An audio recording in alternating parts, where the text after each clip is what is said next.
I've got this book, My Growing Heart, for young adults and teens and young adults. And I wrote this because of my journey and being a teenager and not understanding life.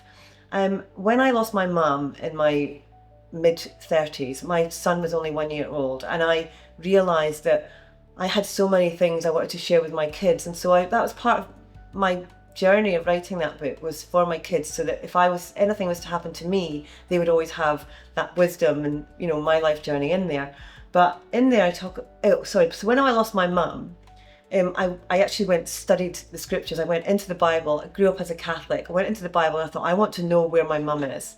My life fell apart. Like when my mum died, it was just so sudden that I just needed to know the meaning of life.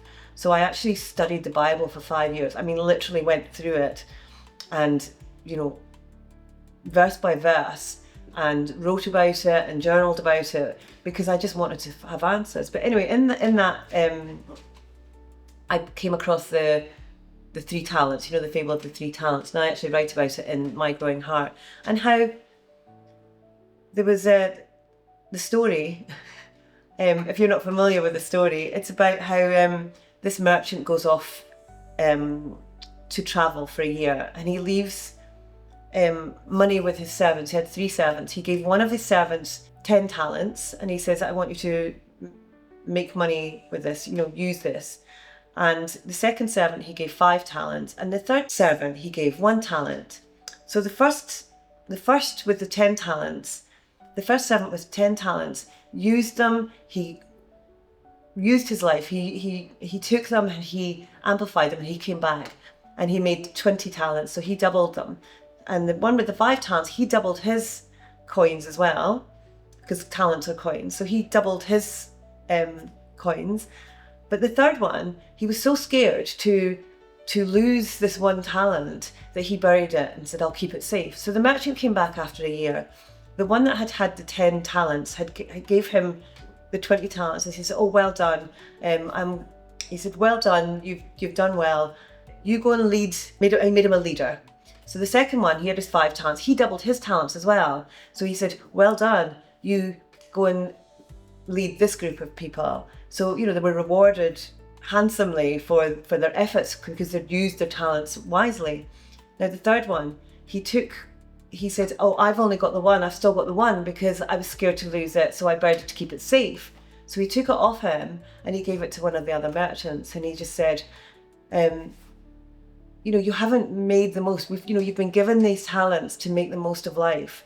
And so he ended up with nothing because he didn't make the most, but also the fulfillment that you get from life. Now we're here for a reason. We're all here for a purpose, and we're all different. We all have our special gifts and talents in order to share with the world. Now, whether that is, being a great speaker or author, or, for myself, or whether you're good with tech, or even just you've got a good heart, you're able to listen, you're a good listener. That's enough. If that's what you're good at. You don't have to have these major leadership qualities, but we've got to use what we've been given. Because if it's, in the Love Solution, my program, I talk about it as a lifeboat. Is that when we have given talents, our own gifts and talents, and when we really learn to know who we are, and again, as I say, from that place of knowing and loving and trusting yourself, when you trust that everything that is within you was given to you, or not so much given to you, you are who you are for a reason, then you're able to use that and say, okay, how can I make this world better? What can I do? And it's about fulfilling yourself and fulfilling others, and knowing that whatever you've got is of use in the world in some way, even if you don't understand it. So if you even are just a good listener, you're going to improve lives as well as yourselves, as well as your own life, to bring that joy. And that's where the light, this is when you start to emit light, when you're able to be yourself. But our ego mind cuts us down when we say, oh, I'd love to sing, I'd love to be on stage, I'd love to do these kind of things. But our ego mind then steps up and says, no, you can't do that, because again, the physical mind is there just to keep you safe. But we have to really move forward and tune into our gifts and talents, use them, because they're there for a reason.